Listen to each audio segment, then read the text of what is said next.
안녕하세요. 충북 쪽에 살고 있는 45세 박은선입니다.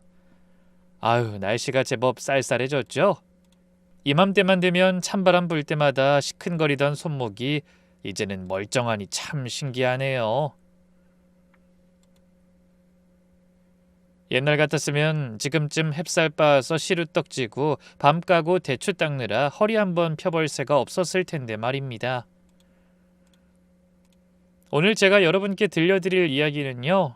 남들이 들으면 요즘 세상에 아직도 그런 집구석이 다 있나 싶을 정도로 기가 막힌 제 지난 결혼 생활 이야기입니다. 제사상 좀 줄이자고 했다가 소박 맞고 쫓겨났는데 오히려 그 덕분에 인생 역전하고 팔 잡힌 사연 속 시원하게 한번 털어놔 볼라니까 귀 쫑긋하고 잘 들어보셔요. 제가 시집간 집안은 충북에서도 알아주는 뼈대만 있는 양반 가문이었습니다. 남편은 3대 독자의 장손이었고요. 처음 상견례할 때 시어머니가 콧대를 세우며 그러시더라고요. 우리 집안은 예법을 중시해서 제사가 좀 많어. 맏며느리가 들어와서 기강을 딱 잡아야 혀. 그때는 그게 무슨 말인지 몰랐어요. 그저 네 어머니 제가 잘하겠습니다 하고 넙죽 절을 올렸는데 아이고 그게 내 발등 찍는 도끼인 줄 누가 알았겠습니까? 1년의 제사가 자그마치 12번이었습니다. 12번이요. 설, 추석, 명절 2번은 기본이고요. 기제사가 8번에 시제사까지 달력 넘기기가 무서울 정도로 제사가 꼬박꼬박 돌아오더라고요. 문제는 그 많은 제사 준비를 저 혼자 다 했다는 겁니다. 동서들은 어찌나 얌체 같은지 형님 제가 애가 아파서 형님 남편이 출장이라 하면서 쏙 빠지게 일쑤였고요. 시어머니는 뒷짐지고 서서 전 모양이 왜 이리 삐뚤빼뚤혀 조기 굽는 냄새가 덜 고소한디 하며 감나라 배나라 잔소리만 늘어놓으셨죠. 그럼 남편이란 작자는 어땠는지 아십니까? 조상님 덕에 우리가 이만큼 사는겨 정성 좀 들여 이러면서 정작 자기는 제사 당일에 친척들이랑 술상 받아먹고 코골며 자기 바빴습니다. 그렇게 20년을 살았습니다. 제 꽃다운 청춘이 기름 냄새와 향 냄새 속에 다 녹아 없어졌죠. 남편이 돈이라도 잘 벌어다 줬으면 억울하지는 않겠어요. 요즘 시대에 무슨 양반 핏줄이라고 자기 체면 다 따지느라 힘든 일은 못하겠다고 하고 벌려놓은 사업마다 말아먹기 일쑤였습니다. 결국 생활비는 제가 학습지 교사하고 식당 설거지하며 번 돈으로 충당하게 됐죠. 그런데도 참 이 돈 못 벌어오는 놈이 성질은 더 더럽다고 하죠. 이 양반은 바깥에서는 기죽어 다니면서 집구석에만 들어오면 아주 황제 노릇을 하려고 듭니다. 제가 식당 설거지하느라 파김치가 돼서 밤늦게 들어오면 수고했다 물 한 잔 떠주진 못할 망정 소파에 벌러덩 누워서 리모컨만 까딱거려요.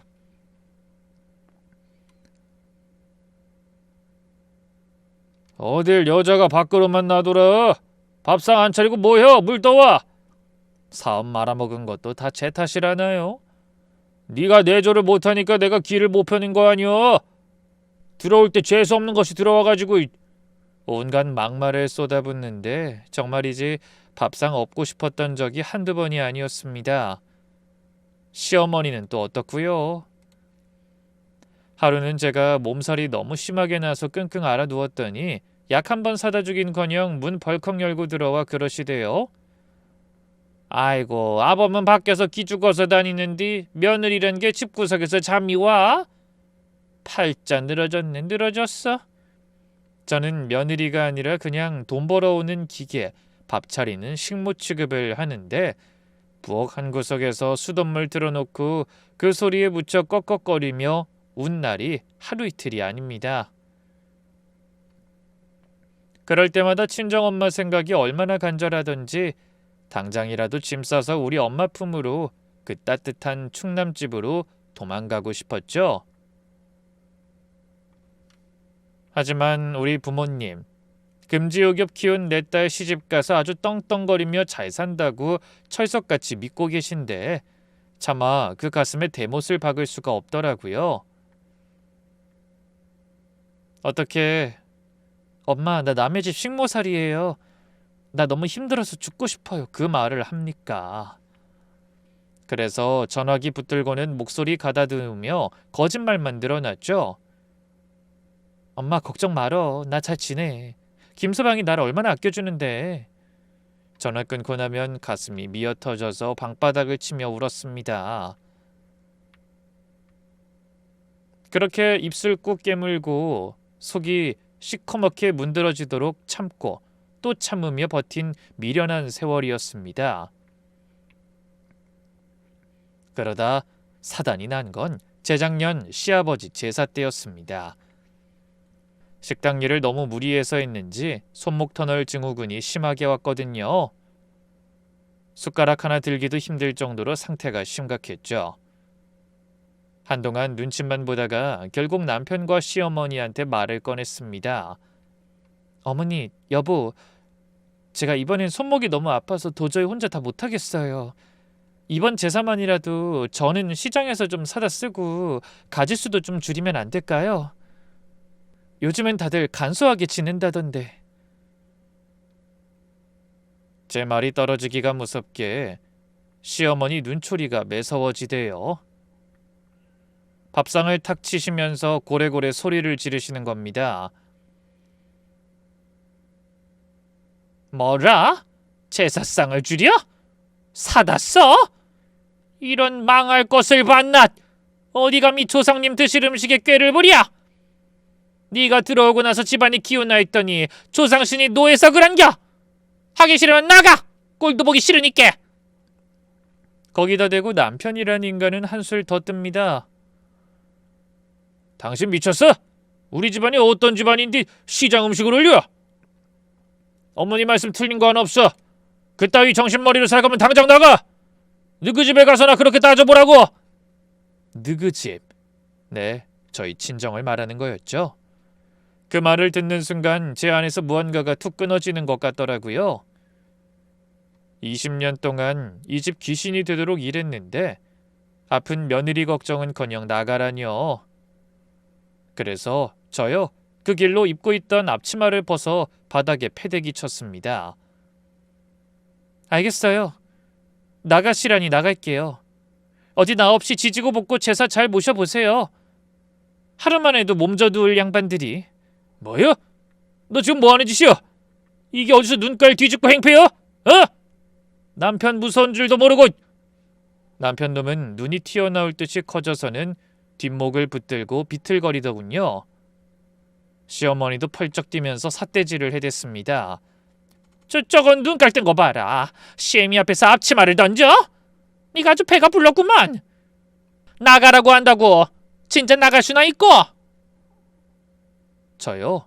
그때 정말 무슨 용기가 났는지 몰라요. 평생 참고 살았던 게 억울해서 눈물을 줄줄 흘리면서 악을 바락바락 썼습니다. 아주 가슴을 쾅쾅 치면서 소리 질렀죠. 왜 못 나가? 내가 왜 못 나가요? 나도 집 나갈 수 있어요. 내가 갈 데가 없어서 여기 붙어 산 줄 알아? 당신들 굶어 죽을까봐 내 새끼들 불쌍해서 참고 산 거야. 나도 사람이야. 20년 동안 로봇처럼 일만 하는 기계가 아니고 사람이라고. 제사상? 그게 그렇게 중요하면 당신들이 차려. 조상덕은 쥐뿔도 못 보면서 산 사람 잡는 귀신 노름 지겨워서 못 해먹겠으니까. 그러니까 남편이란 짝자가 얼굴이 시뻘개져서 달려들대요. 손을 번쩍 치켜드는데 당장이라도 제 뺨을 내려칠 기세였습니다. 이 여편 내가 진짜 돌았나? 하늘 같은 서방님한테 꼬박꼬박 말겠구예. 이걸 확... 잃을 게 없다고 생각하니까 눈에 뵈는 게 없었습니다. 저는 고개를 빳빳이 들고 그 인간 눈을 똑바로 쏘아보며 대들었죠. 쳐봐. 쳐보라고 이 나쁜 놈아. 돈 한 푼 못 벌어오면서 마누라 등골 빼먹는 주제 어디서 손을 올려? 때려봐. 나 때리면 바로 경찰 부르고 이혼 소송 걸 테니까 칠 테면 쳐봐. 제 기세가 얼마나 살벌했는지 남편 놈이 차마 때리진 못하고 손을 부들부들 떨기만 하더라고요. 저는 그 길로 안방으로 뛰어들어가서 장롱문을 활짝 열어젖혔습니다. 옷가지들을 닥치는 대로 꺼내 가방에 쑤셔 넣었죠. 남편이 쫓아 들어와서 가방을 뺏으려고 난리를 칩니다. 야, 미쳤어? 너 나가면 다신 못 들어올 줄 알아? 누가 다시 들어온대? 금가루를 뿌려놔도 안 들어올 거니까 비켜. 가장 노릇을 해야 가장이지. 생활비 한 번 준 적 없는 한량 백수가 무슨 얼어 죽을 가장 타령이야. 제가 남편을 밀쳐내고 가방 지퍼를 채우니 거실에서 듣고 있던 시어머니도 팔짱을 끼고 잔뜩 비아냥거렸습니다. 아범아, 냅둬라. 지발로 나가겠다는데 왜 말려? 지가 갈 때나 있는 줄 아냐? 아이고, 내 눈이 삐었지.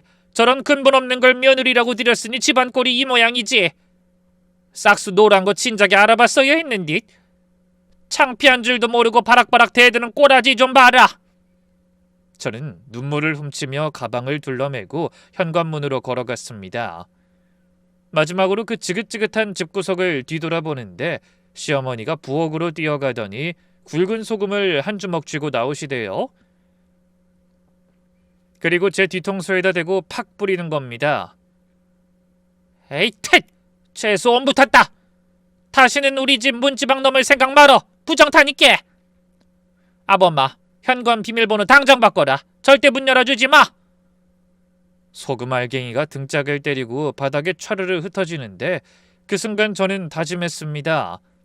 절대로 여기론 안 돌아온다 하고요. 그렇게 저는 20년 시집살이를 뒤로하고 그 집을 탈출했습니다.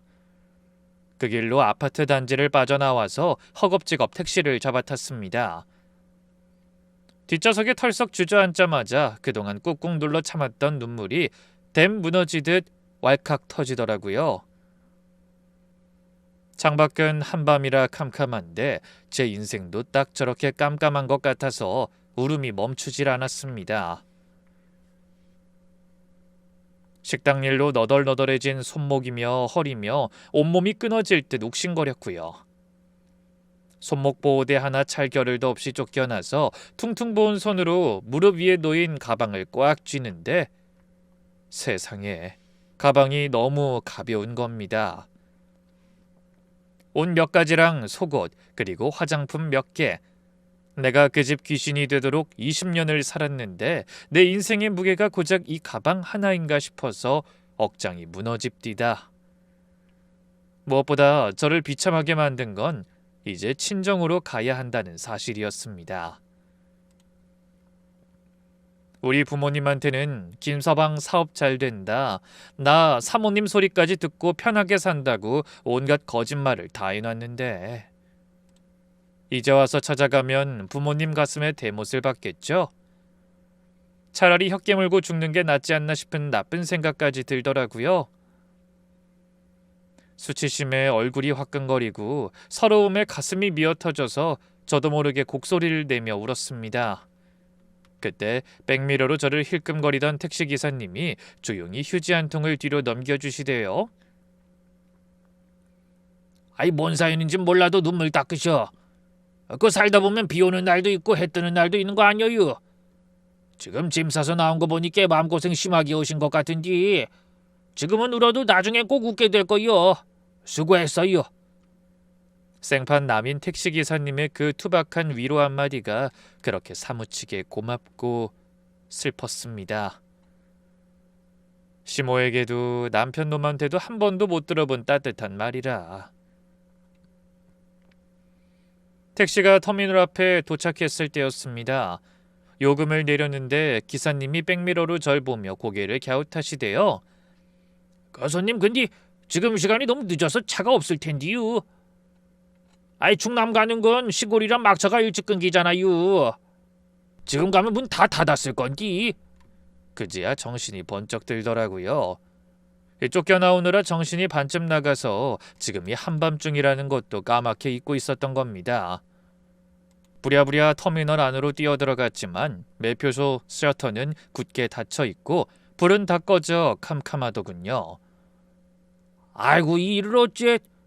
갈 곳은 없고 다시 집으로 돌아갈 수도 없고 결국 저는 텅 빈 대합실 한 구석 딱딱한 플라스틱 의자에 쭈그리고 앉을 수밖에 없었습니다. 새벽 첫차가 뜰 때까지 꼬박 4-5시간을 기다려야 했거든요. 남들은 따뜻한 이불 덮고 편하게 자고 있을 그 시간에 얇은 옷 하나 걸치고 찬바람 숭숭 들어오는 터미널에서 덜덜 떨고 있자니 진짜 처량하기 짝이 없었습니다. 지나가는 취객이 힐끔 쳐다보고 가는데 내 꼴이 영락없이 집 나온 노숙자 같겠구나 싶어서 고개를 들 수가 없더라고요. 차라리 몸이라도 상하면 모르겠는데 무리해서 쓴 손목은 욱신거려 잠도 안 오고 배에서는 꼬르륵 소리가 나고 20년 동안 그 집 귀신 노릇하며 뼈 빠지게 일한 대가가 고작 이건가? 대합실 유리창에 비친 제 모습이 너무 초라해서 그 밤 내내 청승맞게 눈물을 훔쳤습니다. 그렇게 뜬 눈으로 밤을 지새우고 퀭한 눈으로 첫 차에 몸을 실었습니다. 비몽사몽한 시간에 버스에서 졸다 깨다 충남으로 넘어갔을 땐 이른 아침이었죠. 새벽 안개가 자욱한 친정집 대문을 밀고 들어서는데 마당에서 달그락거리는 소리가 나대요. 어머니가 벌써 일어나서 장독대를 닦고 계셨습니다. 엄마, 밤새 한숨도 못 자서 퀭한 눈에 머리는 산발이고 퉁퉁 부은 손으로 초라한 가방 하나 들고 서 있는 꼴을 보셨으니 오죽 놀라셨겠습니까? 세상에, 네 꼴이 이게 뭐여? 얼굴은 반쪽이 되고 눈은 왜 이리 퉁퉁 부었어? 무슨 일 있냐? 친정엄마가 달려나와 제 손을 덥석 잡는데 그 따뜻한 손길이 닿자마자 제가 그동안 억지로 버티고 서 있던 다리가 풀려버렸습니다. 그대로 친정엄마 품에 무너지듯 안겨서 그동안 숨겨왔던 진실을 다 토해냈죠. 엄마, 나 사실은 잘 산 거 아니야. 남편 사업 잘 된다고 한 거 다 거짓말이었어. 나 골프 배우러 다닌 적 없어. 손 이렇게 된 거 식당 주방에서 하루 종일 설거지하느라 터져서 그래. 학습지 선생님 하느라 목이 쉬어서 말도 제대로 못하고 그렇게 내가 벌어서 그 집 식구들 먹여 살렸어. 그때 제 통곡 소리에 안방문이 벌컥 열리더니 아버지가 고개를 쑥 내미셨습니다. 무슨 일이야? 아이 새벽부터 이게 뭔 소리야? 마당에 주저앉아 우는 절 보시더니 아버지 얼굴이 굳어지며 다급하게 물으시대요. 은선아, 너 왜 그러냐? 김서방이랑 싸웠냐? 왜 이러고 왔어? 제가 숨을 헐떡이며 그 기막힌 사연을 털어놨습니다. 내가 손목이 너무 아파서 숟가락도 못 들 정도로 아파서 이번 제사 때만이라도 저는 시장에서 좀 사다 쓰자고 했어. 내가 너무 힘들어서. 그랬더니 시어머니가 조상님 노한다고 어디 건방지게 꾀병을 부리냐고 나가라더라. 김서방 그 사람은 나보고 너그 집 가서 따지래. 자기 집 귀신 데려더니 이제 쓸모 없어지니까 내 부모 있는 집으로 꺼지래. 그래서 짐 싸서 나왔어. 나 갈 데가 없어서. 그 말을 듣는데 엄마는 억장이 무너지는 가슴을 쾅쾅 치며 우십니다. 아이고 내 새끼. 금지옥엽 키워놨더니 남의 집 식모살이 하다가 병신이 다 됐네. 어쩐지 명절에 올 때마다 네 얼굴에 그늘이 져 있더라니. 이 미련한 거사. 힘들면 진작 말을 하지 왜 이걸 미련하게 참고 살았어? 아이고 불쌍한 내 새끼. 엄마랑 저랑 서로 부둥켜 안고 마당 바닥에서 뒹굴며 우는데 마루에 나오신 아버지는 아무 말씀 없이 그 자리에 우두커니 서 계셨습니다. 한참 저를 바라보시다가 주머니에서 담뱃값을 꺼내시는데 손을 어찌나 심하게 떠시는지 라이터 불이 잘 안 붙더라고요. 나중에야 겨우 담배에 불을 붙이시고는 마루 끝에 걸터앉아 연기만 뻑뻑 피워대셨습니다. 그 매캐한 담비 연기 속에 아버지의 분노와 슬픔이 꽉 차 있는 것 같아 차마 얼굴을 볼 수가 없었습니다. 불효녀는 웁니다. 딱 그 짝이었죠. 그날 밤 저는 죄송스러운 마음에 이불을 뒤집어쓰고 소리 죽여 울다 겨우 잠이 들었습니다. 다음 날 아침이 밝았습니다. 밤새 울어서 눈이 붕어처럼 퉁퉁 부어 앞도 잘 안 보이는데 아버지가 방문을 툭툭 치시며 깨우시더라고요. 은선아, 일어나라. 밥 먹자. 밥 든든히 먹고 애비랑 어디 좀 가야 쓰겄다. 저는 아버지가 과수원 일이나 좀 거들라고 하시려나 보다 생각했죠. 그런데 방문을 열고 나오시는데 제가 정말 깜짝 놀랐습니다. 평소엔 흙 묻은 작업복에 낡은 조끼만 입으시던 분이 장롱 깊숙한 곳에서 묵은 냄새 나는 양복을 꺼내 입으신 겁니다.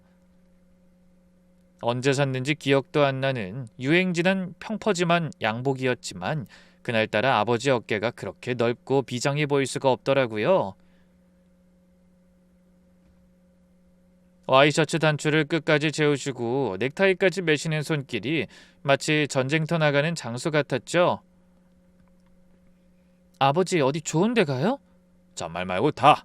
내 너랑 갈 데가 있어. 아버지는 아무 설명도 없이 휙 나가셨죠. 트럭 대신 자신이 아끼시던 승용차 시동을 걸어 저를 태우셨습니다. 읍내로 나간 저희가 도착한 곳은 다름 아닌 읍내 제1부동산이었습니다. 아버지가 문을 열기 무섭게 신문을 보던 김 사장님이 안경을 고쳤으며 반색을 하셨어요. 아유, 박씨 왔는가? 아이고, 큰 거 도장 찍으러 온다고 때 빼고 광내고 온겨?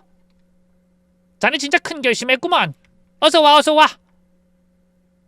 서류 다 준비해놨네. 부동산 아저씨가 반갑게 맞으면서 서류 뭉치를 꺼냈는데 얼핏 보니까 땡땡 상가 매매 계약서였습니다. 심지어 인근에 아주 큰 신도시였고요. 금액을 보니 0이 몇 개인지 제 눈을 의심했습니다. 1, 10, 100, 1000, 억, 10억? 아니, 우리 아버지가 평생 사과 농사 지어서 언제 이런 큰 돈을 모으셨나 싶어 입이 떡 벌어지고 어안이 벙벙했죠. 아버지, 이게 도대체 뭐예요? 빌딩이라니? 제가 당황스러워하니까 김 사장님이 안경 너머로 아버지랑 저를 번갈아 보시며 껄껄 웃으셨습니다. 하하, 이거 참. 입이 무거워도 정도가 있지. 딸내미한테 여태 말 한마디 안 한겨? 아주 서프라이즈 지대로 하시네 그려. 야, 은선아, 놀라지 마라. 니네 아버지가 촌에서 사과만 딴 줄 알았지? 이 양반이 젊었을 때부터 남들 술 마시고 노름할 때 악착같이 돈 모아서 저기 짝두산 밑에 야산이며 밭이며 사모았잖여. 그때는 다들 쓸모없는 땅 산다고 미쳤다고 혀를 찾는디 그게 이번에 신도시 개발되면서 보상금이 아주 대박이 터진겨. 김 사장님이 신이 나서 마치 본인 자랑인 양 침을 튀기며 떠들어대셨습니다. 들어봐라. 거기다 네 아버지 평생 안 입고 안 먹고 모은 돈이 또 오죽 많어. 남들은 부모 노후 대비한다고 근심이 그리 많던데 이 짝 내외는 앞으로 평탄하게 살 수 있을 거요. 그제야 알았습니다. 성실한 농사꾼, 제 아버지 박달근 씨에게 하늘이 감동했는지 넉넉한 재산을 내려주신 거였더라고요. 전 그저 가슴이 벅차오르고 목이 메어서 아버지 하고 부르려는데 아버지가 갑자기 그 서류를 김 사장님 쪽으로 쓱 밀어내시는 겁니다. 김 사장, 이 계약 없던 걸로요. 순간 사무실에 정적이 흘렀습니다. 김 사장님이 눈을 동그랗게 뜨고 펄쩍 뛰시더라고요. 뭐요? 아니 박씨, 자네 미쳤는가? 노망 났어? 이거 내가 자네 주려고 얼마나 공들여서 잡아온 물건인데. 이 좋은 거 왜 뻥 걷어차? 오늘 도장 찍기로 약속 다 해놓고. 아버지는 김 사장의 호들갑에도 눈 하나 깜빡 안 하시고 아주 덤덤하게 하지만 단호하게 말씀하셨습니다. 미안하게 됐네. 내 급히 쓸 때가 생겼어. 나중에 반드시 계약할 테니까 지금은 이해 좀 해주게. 김 사장님은 이 양반이 아침부터 헛것을 잡섰나? 하며 펄펄 뛰는데 아버지는 막무가내로 자리에서 일어나셨습니다. 저도 당황해서 아버지 팔을 붙잡고 안절부절 못했죠. 아버지, 도대체 왜 그러셔? 큰 돈을 어디다 쓰시려고? 아버지는 아무 말 없이 서류를 밀어놓고 자리에서 일어나시더니 다음에 보자고 바로 부동산에서 휙 나가시는 겁니다. 제가 급히 쫓아가며 또 물었죠. 아버지, 혹시 나 때문에 그래요? 나 이혼할 때 돈 보태주려고 그러는 거예요? 하지마, 아버지. 나 그 돈 안 받아요. 울먹거리며 어떻게든 아버지의 결정을 말려보려는데 아버지가 갑자기 뒤돌아 제 손을 꼭 잡으시더니 아주 담담하게 말씀하셨습니다. 은선아, 돈은 있다가도 없는겨. 근데 내 새끼 기죽고 사는 건 애비가 눈 감고도 못 본다.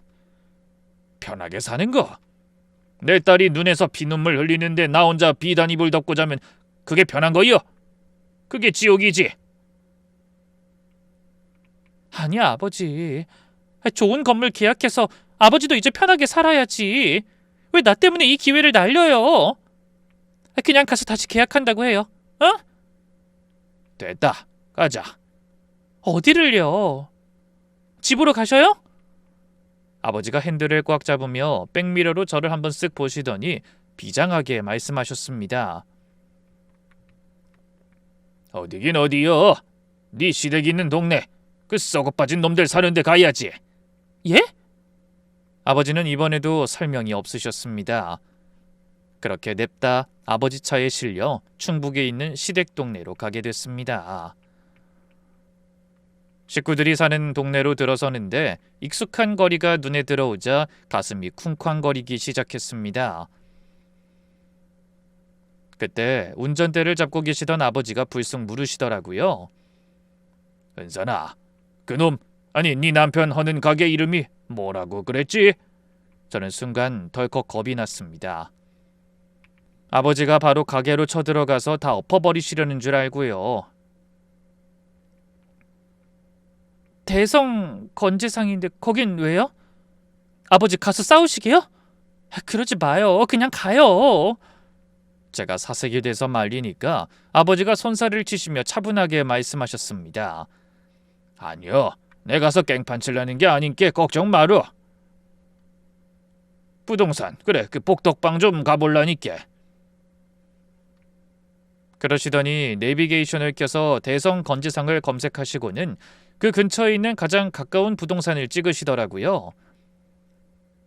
그렇게 우리는 남편 가게가 있는 사거리 바로 뒷골목에 있는 부동산으로 들어갔습니다. 저기 앞 사거리 대성 빌딩 있잖요. 1층에 대성 건지상 하는 건물. 그거 혹시 매물로 안 나왔습니까? 저는 심장이 덜컥 내려앉았습니다. 거기가 어떤 곳인데요? 30년도 더 된 낡은 상가라 비만 오면 물 새고 화장실도 재래식이라 세입자들도 다 나가려는 그런 건물입니다. 아버지가 그 좋은 신도시 빌딩 마다하고 하필이면 이 쓰러져가는 건물을 사시겠다뇨. 전 도저히 이해가 가질 않았습니다. 그 건물을 매입할 이유가 도대체 뭐가 있습니까? 당시엔 그냥 조용히 이혼하고 아무도 모르는 곳으로 멀리 사라지고 싶은 마음뿐이었어요. 부동산 사장님이 집주인한테 전화해보겠다고 안쪽으로 들어간 사이에 제가 너무 다급해서 아버지 옷소매를 꽉 잡아당겼습니다. 아버지 귀에 대고 목소리가 새어나가지 않게 절박하게 속삭였죠. 아버지 제발 이러지 마요. 이거 아니야. 아까 그 좋은 신도시 빌딩 놔두고 왜 하필 여기에요? 나 그냥 조용히 이혼만 하면 돼. 복수고 뭐고 다 싫어. 아버지 피 같은 돈 이런 쓰레기 같은 데다 버리지 마시라고. 어? 제발 그냥 가요. 제가 눈물까지 글썽이며 매달렸지만 아버지는 들은 척도 안 하시더라고요. 제 손을 지그시 눌러 제지하시고는 오로지 부동산 사장님이 나오기만을 기다리며 안쪽을 노려보고 계셨습니다. 그 굳게 담은 입술이 어찌나 단호하던지 더 이상 말도 못 붙이겠습니다. 잠시 후 전화를 끊고 나온 부동산 사장님이 입이 귀에 걸려서 싱글벙글 하더라고요. 아이고 선생님, 안 그래도 그 건물주가 서울 아들네로 합친다고 그 건물 처분하고 싶어 난리나 슈. 시골이라 사겠다는 사람도 없고 건물 낡았다고 다들 고개만 져서 골머리 앓고 있었는데. 조금만 기다려보세요. 지금 바로 온답니다. 한 10분쯤 지났을까요? 동네가 워낙 좁아 그런지 순식간에 오셨더라고요. 가게 문이 쾅 열리더니 건물주가 헐레벌떡 뛰어 들어오더군요. 아이고 김 사장, 손님 어디 계셔? 당장 도장 찍자고! 그러면서 사무실을 휘둘러 보는데 소파에 앉아있는 저랑 눈이 딱 마주쳤습니다. 순간 그 사람 표정이 순식간에 썩어 들어가대요. 저를 위아래로 훑어보더니 눈을 부라리며 대뜸 소리부터 지르는 겁니다. 아니 당신 저기 1층 건지상 며느리 아니오? 저는 너무 당황스럽고 창피해서 고개를 푹 숙였습니다. 그러자 이 사람이 다짜고짜 제 앞으로 성큼성큼 다가와서 삿대질을 해대기 시작했습니다. 옆에 앉아 계신 아버지를 못 본 듯 했습니다. 잘 만났다. 안 그래도 내가 그쪽 시어머니 때문에 골머리 썩고 있었는데. 야, 너 그 시어머니한테 가서 전해. 밀린 월세가 지금 얼마인 줄 알아? 가게 보증금 다 까먹은 지가 언젠데 왜 돈을 안 가져와? 내가 그쪽 시어머니 봐주느라 참는 것도 한계가 있어. 당장 가서 말이야. 이번 달까지 밀린 거 싹 다 안 갚으면 트럭 불러서 짐 싹 다 갖다 버린다고. 알았어? 저라고 뭐 아는 게 있었겠습니까? 금시초문이었죠. 남편님이 무능하다, 사업이 어렵다 소리는 했어도 가게 보증금을 싹 다 날려먹고 월세까지 밀려서 길바닥에 나앉기 직전일 줄은 꿈에도 몰랐으니까요. 어차피 쫓겨난 마당에 내 할 바 아니다 싶다가도 다짜고짜 생판 남한테 욕을 먹으니 억울하기도 하고, 무엇보다 아버지 앞에서 이런 꼴을 보이는 게 죽기보다 창피해서 고개를 들 수가 없더군요. 너무 당황해서 입술만 달달 떨며 아니 그게 저는 하고 말문이 막혀 뻐끔거리고 있는데 더는 못 참으시겠던지 아버지가 자리를 박차고 일어나며 벼락같이 소리를 지르셨습니다. 이보쇼, 지금 남의 집 귀한 딸한테 뭐하는 짓이야? 가게가 떠나가라 고함을 치시는데 그 기세가 어찌나 대단한지 삿대질하던 건물주가 어이! 하고 입을 다물더라고요. 부동산 사장님도 놀라서 눈만 껌뻑거리고요. 내 딸이 그 썩어빠질 집구석에서 식모살이 하다가 쫓겨났어. 내가 지금 그놈들 빚 갚아주러 온 줄 아나? 내 딸 눈에서 피눈물 나게 한 그 인간들 내 손으로 작사를 내려고 이 건물 사러 온 거라고. 근데 사정도 모르면서 어디다 대고 내 딸한테 소리를 질러? 아버지의 서슬퍼런 호통에 건물주가 기가 팍 죽어서 뒷걸음질 치대요. 아이 저기 이번에 그 선생님 따님이시오? 아이 전 그것도 모르고. 아버지가 씩씩거리며 화를 삭히시다가 분이 안 풀리시는지 덧붙이셨습니다. 내가 지금 이가 갈려서 내 전재산 털어서라도 그놈들 길바닥에 나앉게 만들려고 작정했네. 그러니까 내 딸한테 함부로 하지 마라. 이 아인 피해자니까. 그제야 자초지종을 들은 건물주 표정이 싹 바뀌더라고요. 아이고 세상에 그런 사정이 있었시오?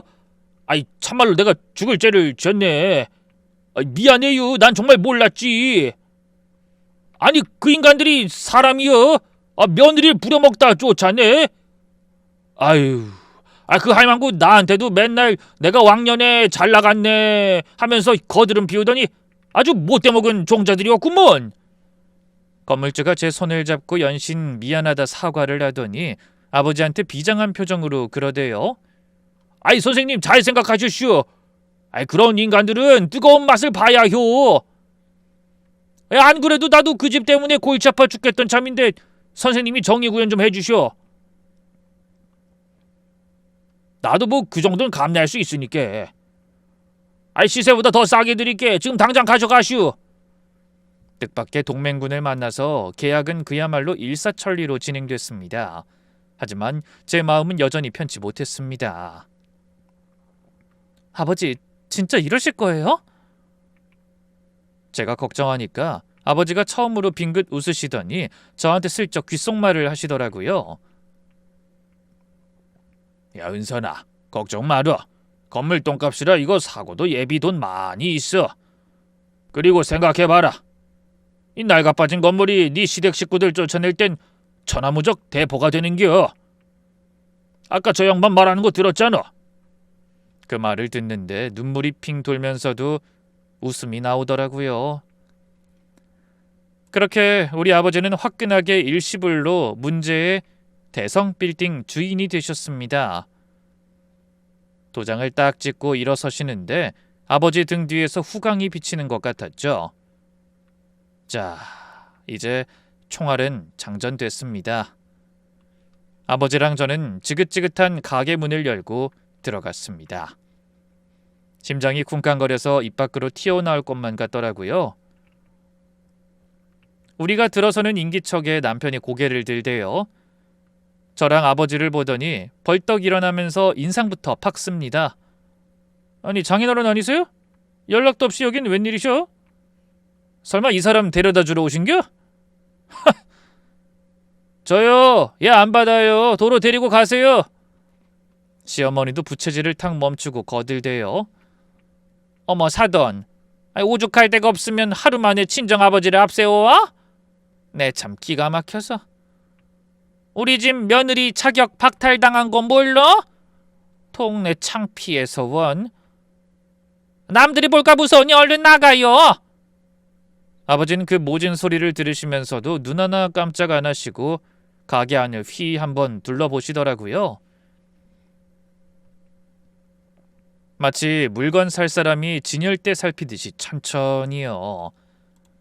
그 태어난 모습에 남편이 더 열이 받았는지 삿대질까지 해댔습니다. 장인어른, 제 말 안 들려요? 이 사람 어머니한테 대들고 집 나간 폐륜하라니까. 저 이참에 이혼할 거예요. 뭐 위자료? 한 푼도 못 줘. 오히려 제가 정신적 피해 보상 청구하려니까. 그런 줄 아십시오. 서류 준비 중이니까 도장 찍을 준비나 하고 기다리라고 전해주시오. 제가 너무 기가 차서 여보, 당신 진짜? 하고 따지려는데 아버지가 제 어깨를 지그시 누르시며 막으시더라고요. 돌아보니 아버진 그저 돌부처처럼 서 계셨습니다.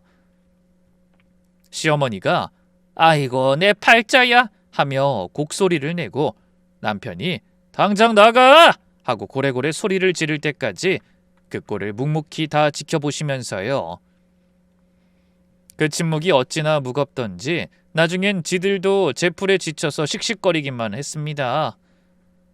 조금씩 조용해지고 가게 안에 어색한 정적이 흐를 때쯤 아버지가 낮고 굵은 목소리로 물으셨어요. 말 다 했는가? 자네들 참말로 할 말 다 한겨? 남편이 어이가 없다는 듯 헛웃음을 치대요. 참, 이 양반이 진짜 다 했다니까 몇 번을 말이야. 말귀를 못 알아들으시나 제발 좀 가시라고요. 영업방해 하지 말고. 그 순간이었습니다. 아버지 손이 번개처럼 움직이시더니 품에 안고 있던 누런 서류 봉투를 꺼내 남편이 짚고 있는 카운터 유리 위에 쾅 소리가 날 만큼 세게 내려놓으셨습니다.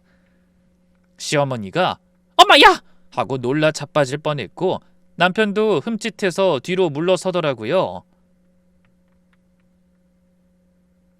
이게 뭐야? 뭐 협박이라도 하는겨? 남편이 신경질적으로 봉투를 집어들어 안을 들여다봤습니다. 처음엔 그냥 무슨 편지나 탄원서 같은 건 줄 알았나 봐요. 계약서 글자를 보고도 상황 파악이 안 돼서 눈만 껌뻑거리대요. 이게 뭐야? 대성 빌딩 1층 101호? 아니 이걸 장인어른이 왜 가지고 계셔? 이거 집주인 김씨 영감 거잖여. 아버지는 뒷짐을 딱 쥐고 아주 싸늘하게 내려다보며 말씀하셨습니다. 그 밑에 소유자 이름 똑똑히 읽어봐. 남편 시선이 천천히 아래로 내려가더군요. 그러더니 갑자기 눈동자가 지진난 것처럼 흔들리기 시작했습니다. 입술이 파르르 떨리면서 말도 제대로 못 잇더라고요. 소유자 박달근... 박달근? 어? 아니 장인어른 함자가 박달자 근자... 남편이 고개를 삐걱삐걱 들면서 아버지를 쳐다보는데 얼굴이 하얗게 질려서 핏기 하나 없었습니다. 옆에서 보던 시어머니가 답답했는지 쫓아와서 서류를 낚아채대요. 아니 뭔데 그래? 박달근이 누군디? 어? 이거 사돈어른 이름 아니야? 가게 안에 찬물을 끼얹은 듯 정막이 흘렀습니다. 남편이랑 시어머니는 멍하니 아버지 얼굴 한번 봤다가 서류 한번 봤다가 도저히 믿기지 않는다는 표정으로 서로 쳐다보길 반복했죠. 머릿속 회로가 정지된 사람들 마냥 뻐끔거리기만 하더라고요. 아니 저기 장인어른? 이게 진짜요? 아버님이 이 건물을 사셨다고? 남편이 기어들어가는 목소리로 겨우 묻자 아버지가 한 발짝 다가서며 쩌렁쩌렁하게 호통을 치셨습니다. 그래 내가 샀다. 방금 도장 찍고 오는 길이야. 자네들이 내 딸 반품한다고 했지? 나도 내 건물에 월세 밀리고 빚쟁이들 찾아오는 불량 세입자 못 두겠네. 안 그래도 자네 돈 사고 친 거 메꾸느라 허덕인다면서. 월세 낼 돈도 없는 주제 목청만 크드만. 그 말을 듣는데 남편놈 다리가 휘청하더라고요. 자기 치부를 들킨 데다 생사 여탈권을 쥔 건물주가 바로 눈앞에 장인어른이라니 오죽했겠습니까? 방패! 가능한 빨리 짐 싸서 나가! 아버지가 카운터를 주먹으로 콱 내리치시는데 그 소리가 마치 사형 선고를 내리는 망치 소리 같았습니다. 그제야 사태 파악이 된 시어머니가 악! 소리를 내며 바닥에 주저앉았고 남편은 입만 벌린 채 금붕어처럼 뻐끔거리는데 사람이 급해지면 체면이고 뭐고 없다는 거 제가 이날 뼈저리게 느꼈습니다.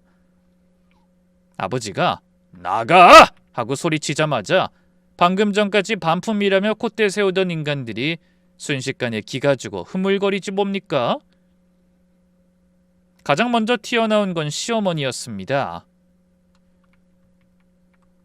머릿속에서 계산을 해보고 이거 큰일 났다 싶었는지 냅다 무릎으로 기어서 아버지 앞까지 오더니 아버지 새 양복 바지 끝단을 두 손으로 꽉 움켜쥐대요. 손에 얼마나 힘이 들어갔는지 아버지 바지가 찢어질 판이었습니다. 아이고 사돈어른, 사돈어른, 왜 이러셔 진짜? 우리가 잠깐 더위 먹어서 헛소리 한 거요. 가족끼리 뭔 계약서요? 뭔 방을 빼?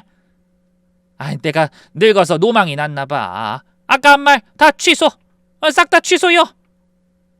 그러면서 저를 쳐다보는데 눈물이 그렁그렁해서는 아주 가관이더라고요. 아가, 며느라, 너도 거만 서 있지 말고 아버님 좀 말려봐라. 내가 잘못했다. 죄사고 뭐라고 내가 하면 되는디. 내가 죽일년이지. 감히 귀한 며느리한테 전부치라고 시키고. 아가, 제발 이 건물에서 나가라는 말만 하지 말라고 해라. 평생 조상신 모시느라 며느리 잡던 양반이 건물 뺏긴다니까 조상이고 뭐고 다 팔아먹었습니다. 그 꼴을 보니 웃음밖에 안 나오더군요. 그때 옆에서 멍하니 있던 남편놈도 정신이 들었는지 시어머니를 밀치고 들어와서 아버지 구두를 잡고 엎드립니다. 이 인간은 더 가관입니다. 지 살겠다고 지 엄마를 파는 꼴 좀 보세요. 아니 장인어른, 아버님, 저 진짜 몰랐어요. 이게 다 장모님, 아니 어머니가 시켜서 그런 거예요. 어머니가 며느리 기죽여야 한다고 쫓아내고 위자료 주지 말라고 옆에서 계속 꼬드겨서 저는 마음이 약해서 시키는 대로 한 줄밖에 없습니다. 은선아, 여보, 너 알잖아, 나 효자인 거. 엄마 말 거역 못해서 그런 거야. 나 사실 너 없으면 못 살아. 이 가게에 쫓겨나면 나 진짜 죽어. 당신 남편 빚 많다니까? 여보. 남편이 제 손을 잡으려고 피가 안 통할 정도로 꽉 쥐는데 손바닥이 축축하니 식은땀으로 범벅이 돼 있더군요. 그 축축한 느낌이 어찌나 소름 끼치고 징그러운지 온몸에 털이 곤두섰습니다.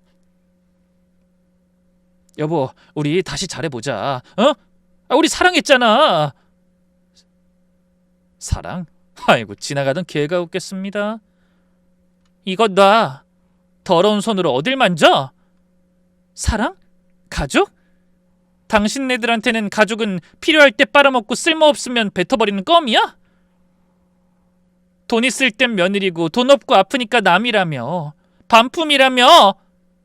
저는 숨을 헐떡이며 남편 놈 얼굴에 대고 삿대질을 했습니다. 당신 방금 뭐라 그랬어?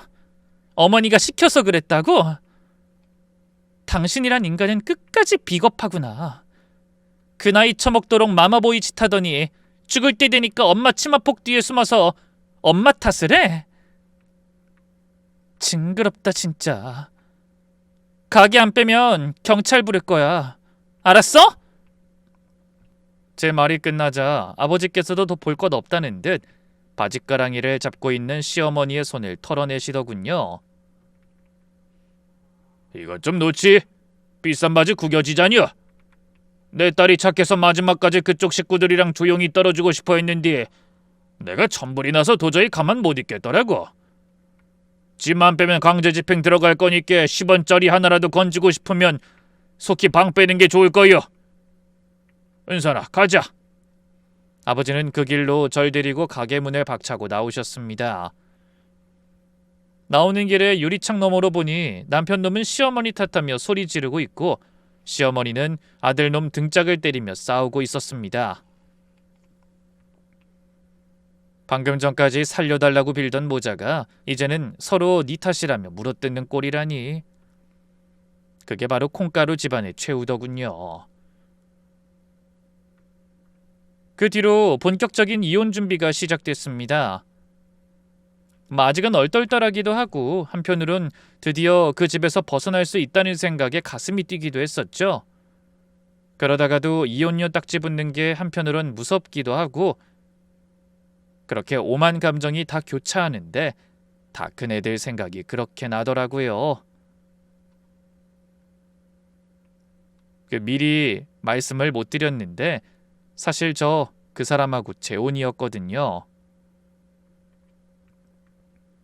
아니 정확히 말하면 그 사람이 재혼이었고 전 초혼이었죠. 제가 시집 갔을 때 그 사람한텐 전처 사이에서 낳은 어린 남매가 있었습니다. 다들 미쳤다고 했죠. 어린 새댁이 남의 새끼 키우는 게 쉬운 줄 아냐고. 사실 그래서 제가 힘든 티를 더 못 낸 것도 있었습니다. 애 둘 딸린 남자한테 시집 갖는 것만으로도 충분히 속상해 하셨는데 제가 여기서 더 상처를 드릴 수가 없었거든요. 하지만 전 그 핏덩이들을 보는 순간 마음이 녹았고 20년 동안 정말 제 배 아파 낳은 자식보다 더 귀하게 금이야 오기야 키웠습니다. 친정 부모님한테는 죄송한 말이지만 정말 내 청춘을 다 갈아 넣어 그 아이들을 길러냈죠. 그리고 이제 와서 막상 이혼하려고 보니 발길이 안 떨어지더라고요. 비록 지금은 다 커서 제 앞가림하는 성인이 되었지만 내가 이 집을 나가면 우리 애들과의 인연도 여기서 끝이 나는 건 아닌가. 계속 엄마로 남을 수 있을까 싶어서 마음이 복잡했죠. 근데 제 마음을 다잡아준 건 다름 아닌 그 아이들이었습니다.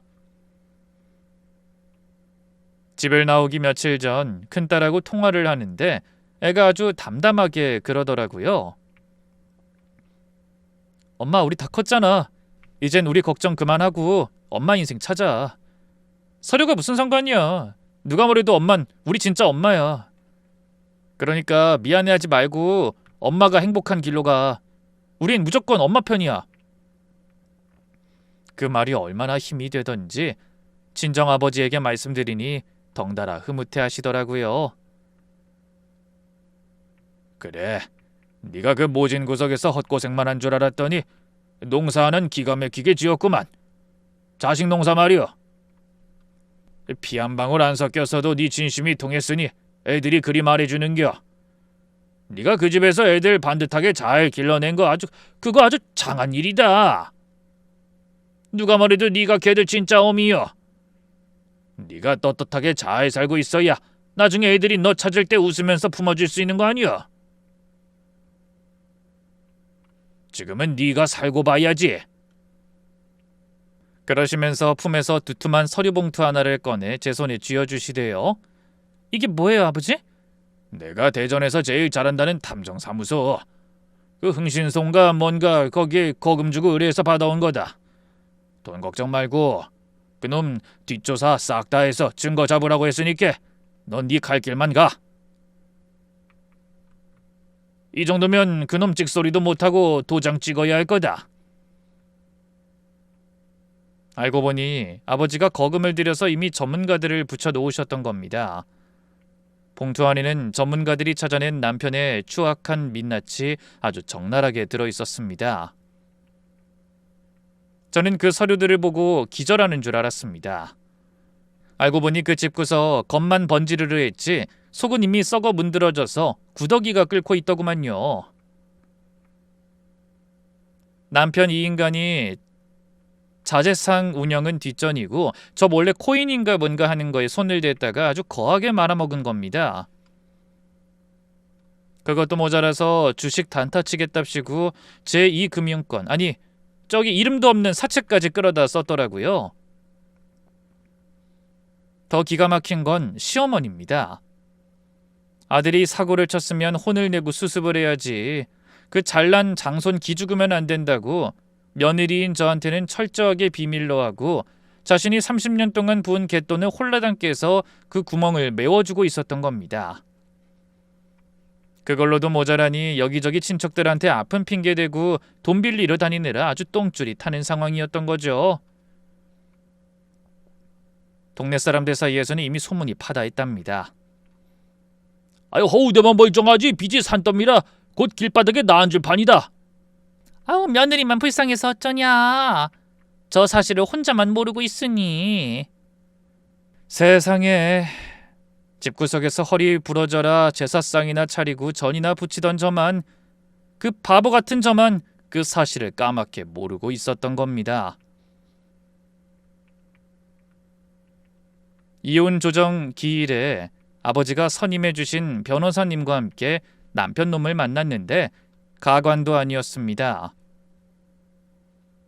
가게에서 쫓겨나고 며칠 만에 봤는데 노숙자가 다 됐더라고요.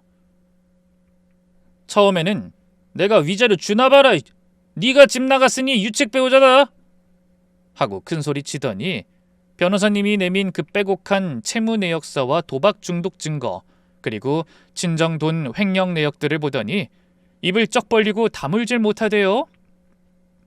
반박은커녕 찍소리도 못하고 꿀먹은 벙어리가 됐습니다. 그래놓고는 양심도 없는지 아니면 이제 정말 마지막이라 생각하니 다급해졌는지 조정위원이 나가고 잠시 둘만 남으니까 갑자기 제 손을 덥석 잡더니 눈물을 뚝뚝 흘리면서 매달리는 겁니다. 여보, 은선아, 나 좀 살려주라. 어? 나 이대로 이혼하면 진짜 죽어. 우리가 산정이 얼만데 20년 살았잖아. 애들 봐서라도. 와, 이 사람이 밑바닥을 보이면 어디까지 추해질 수 있는지 그날 똑똑히 봤습니다. 딸들 등록금 훔쳐간 인간이 이제 와서 애들 아빠 타령을 합니까? 제 발목을 잡고 있는 그 손을 내려다보는데 측은지심은커녕 벌레가 기어오르는 것처럼 역겹기만 하더라고요. 저는 신고 있던 구두굽으로 제 발목을 잡은 그 인간 손등을 꾹 밟아버렸습니다. 아주 지그시 아프라고요. 여보! 아파? 꼴랑 구두굽에 밟힌 것도 아파? 난 20년 동안 가슴이 지지겨졌어. 너랑 네 엄마한테 밟히고 찢겨서. 애들? 너 네 애들 입에 올릴 자격 없어. 단돈 10원도 너한테 못 줘. 사채업자한테 잡혀가든 배를 타든 그건 네 사정이고 내 눈앞에서 영원히 꺼져. 알았어?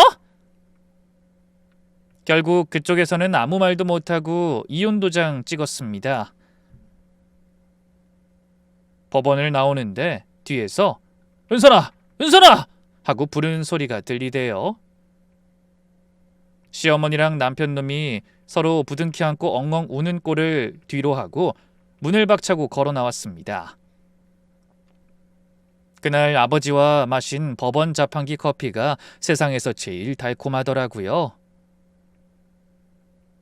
자, 그래서 1년이 지난 지금 전 어떻게 살고 있냐고요? 혹시 충북 읍내 지나실 일 있으면 사거리 코너에 있는 은선이네 북카페 한번 들려보세요. 네, 맞습니다. 그 칙칙하던 전 남편의 자재상 자리를 아버지가 싹 리모델링 해주셔서 지금은 은은한 조명 아래 책 냄새와 커피 향이 어우러지는 우리 동네에서 제일 분위기 좋은 명소가 됐습니다. 사실 처음엔 다들 식당이나 반찬 가게를 하라고 했어요. 제가 손맛이 좋거든요. 근데 제가 딱 잘라 거절했습니다. 나 20년 동안 지겨운 기름 냄새, 음식 냄새 맡으며 살았다. 이제 내 손에 물 안 묻히고 살 거다. 하고요. 그래서 지금은 싹싹한 알바생들 두고 저는 카운터에 앉아 우아하게 장부 정리하고 틈틈이 읽고 싶었던 책 실컷 읽으며 삽니다. 손목 아플 일도 없고 세상 이렇게 편하고 좋을 수가 없네요. 무엇보다 제 인생에 뒤늦은 꽃피는 봄날이 찾아왔습니다. 옛말에 똥차 가고 벤츠 온다고 하던데 저는 벤츠 정도가 아니라 아주 속 깊고 묵직한 경운기 같은 진국을 만났거든요. 이 사람이 원래 저희 카페 단골 손님이었어요. 저보다 2살 많은 근처 고등학교 국어 선생님이신데 사모님 먼저 보내고 혼자 되신 지 꽤 되셨다고 하더라고요. 저희 카페에서 매주 독서 모임을 주최하시는데 그 모습이 참 점잖고 인품이 좋아 보이셨죠. 사실 제가 20년 시집살이 하는 동안 유일한 낙이라고는 잠 안 올 때 책 몇 줄 읽는 게 다였거든요. 배움이 짧아 유식하지도 못하고 어려운 책은 잘 모르지만 그냥 글을 읽으면 마음이 차분해지는 게 좋았습니다. 그래서 카운터에서 일하면서 선생님들이 토론하는 걸 힐끔힐끔 훔쳐듣곤 했죠. 그러다 어느 날 늦은 저녁 손님들 다 가고 마감을 하는데 그분이 책 한 권을 들고 카운터로 오시더라고요. 제가 읽고 있던 책을 보시더니 말을 건네셨습니다. 그 사장님도 이 책 좋아하시나 봅니다. 저도 참 감명 깊게 읽었는데. 저는 얼굴이 화끈거려서 책을 덮으며 얼버무렸죠. 아니요. 제가 뭘 아나요. 그냥 글자가 좋아서 보는 거죠. 무식해서 뜻도 잘 몰라요. 전 남편이 항상 무식한 여편네라고 무시했던 게 생각나서 저도 모르게 위축됐던 겁니다. 그런데 그분이 빙긋 웃으시며 그러시더라고요. 무식하다뇨. 책을 읽고 마음으로 느끼는데 유식하고 무식한 게 어디 있습니까? 지난번에 보니까 시집을 읽고 눈물을 훔치시던데. 사장님은 참 감수성이 풍부하고 고운 분 같습니다. 저랑 이 책에 대해서 얘기 좀 나눠주실 수 있나요? 사장님 생각이 궁금합니다. 그날 저희는 문 닫는 것도 있고 2시간 넘게 이야기를 나눴습니다. 제 서툰 감상평을 그 누구보다 진지하게 들어주고 고개를 끄덕여주는 그 눈빛이 꽝꽝 얼어붙었던 제 마음을 볶는 녹이듯 녹이더라고요. 남편한테 평생 받아보지 못한 존중과 대접을 이 사람한테서 받은 겁니다. 우리 깐깐한 친정아버지도 처음엔 웬 놈이여? 혼자가 편하지 뭘 또 하고 경계하시더니 이 사람이 쉬는 날마다 와서 아버지 말벗도 되어드리고 진득하니 장기도 더 드리고 하니까 나중에는 슬쩍 그러시대요. 야, 은선아, 합격이다. 사람이 아주 깊이가 있어. 관상이 아주 좋아. 꽉 잡어. 그래서 저요, 지난달에 조촐하게 식 올렸습니다. 진짜 우리를 아껴주는 사람들만 모아놓고 평생을 약속했죠. 제사상 차릴 일도 없고 시집살이도 없습니다. 아침마다 이 사람이 내려주는 향긋한 드립 커피 마시며 눈을 뜨는데, 사랑받고 존중받으며 사는 여자의 삶이 이런 거구나 싶어서 매일이 꿈 같습니다. 반면에 그 인간들은 어떻게 됐냐고요? 아유, 말도 마세요. 전 남편은 빈털터리로 쫓겨나서 공사판 전전하다가 평소 안 하던 몸을 써서 그런지 허리를 크게 다쳤다고 하네요. 수술비도 없어서 방구석에 누워만 있다는데 콧대 높던 시어머니는 칠순 노구 이끌고 리어카 끌며 파지 줍고 다닌다는 소문이 파다합니다.